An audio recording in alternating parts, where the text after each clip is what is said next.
आदाब नाजरीन, मैं हूं आपका मेज़बान अब्दुल वाजिद और आप देख रहे हैं तस्नीम टीवी। चलिए दोस्तों, रुक करते हैं आज की ताज़ा तरीन खबरों की तरफ।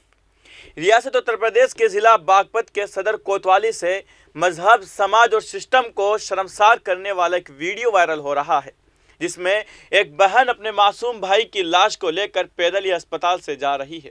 इस मासूम बच्चे की जुमा को दिल्ली यमुनोत्री हाईवे पर कार की जद में आकर मौत हो गई है। पुलिस के मुताबिक बागपत में जुमा को दिल्ली यमुनोत्री हाईवे पर मासूम बच्चे के रोने की वजह से सौतेली मां ने गुस्सा में आकर बच्चे को सड़क पर फेंक दिया था। इसी दौरान तेज रफ्तार कार की जद में आने से बच्चे की मौत हो गई। पुलिस ने मुकदमा दर्ज करके लाश को पोस्टमार्टम के लिए भेज दिया। शनिवार को कार्रवाई मुकम्मल होने के बाद लाश को अहले खाना के हवाले कर दी गई। जब अस्पताल की जानिब से अहले खाना को एम्बुलेंस मुहैया नहीं की गई, तब अहले खाना लाश को हाथों में लेकर पैदल ही घर के लिए रवाना हो गए। बताया जा रहा है कि पुलिस ने मासूम बच्चे के अहले खाना को 500 रुपये दिए थे।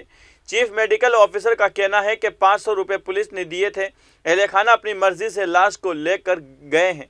वहीं CMO का कहना है कि कुछ वक्फे के बाद अहले खाना को एम्बुलेंस फराहम की गई थी।